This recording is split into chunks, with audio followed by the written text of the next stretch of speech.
Hello, my opponents. In judge, I'm Hazuki. I'll begin my speech. We believe that international law does not need to include an overriding ethical obligation to protect in the preserve microbial intellectual life. First, I will explain my position and then I will respond to my opponent's argument. First of all, we believe that law cannot make before exploration. When we have a law or law, we make a moral decision between right and wrong. But how can we make a decision between right and wrong when we don't know what is there? For example, if we encounter life that has no benefit or harms for us, it wouldn't have many effects. However, if we found a microbe that could make us live 1,000 years more, that would definitely change the way we see ourselves as human beings and change our moral responsibilities to other people in very interesting ways. If the beings were dangerous to us, we would be concerned with creating laws to protect ourselves from them. Morality is always responsible to the condition we encounter. We have to understand the situation we are encountering before we can say anything definitive. Furthermore, we don't know enough about space, especially when it comes to microbial life. Humans have never left the orbit of our planet. We don't even know how far space expands. For example, we recently discovered a star 7 light years away.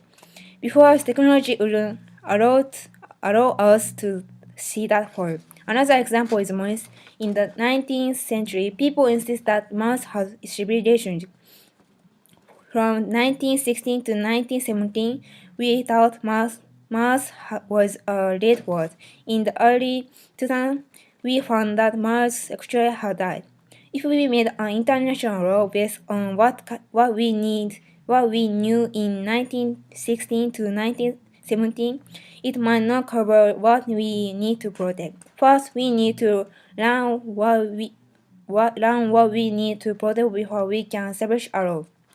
Laws might limit the scope of exploration or conversely might damage life. We also believe that current laws are enough. Right now, we have laws guidelines to explore space and prevent the contamination of space. We believe these laws are adequate.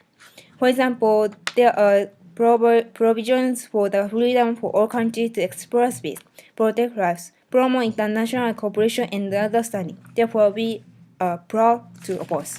And I will rebuttal their attack, their condition 1. This is talking about research. But why is law important for research? What's connection between research and building international law? Please explain. In addition, we already have law to exploration space, so it is not important. We should think about living in Earth, not living in Mars. To live in Earth, what is important to us. In her contention 3.8, she says, without this law, they were damaging microbial life. I can say even if we were law, some countries may not follow the law because in current situation, only 7 countries follow the current law. So this means this means even make law, some countries in the obligation will cause bad things in space.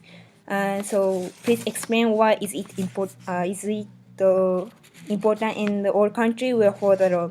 In subpoint for B, my opponent said we can study life in space without damaging it. We need to allow to prevent damage of microbial life. However, such laws in the policy has already exist. For example, NASA has several policy and measures to avoid contamination of space. The NASA Advisory Council include programs, plans, hazard identification, risk assessment, and other measures necessary to ensure the responsibility for biological planetary. The current international space treaty ensures the free exploration of space as long as it benefits mankind. So it's not necessity. So this means that our contention 1 is stronger than her contention 1. Thank you.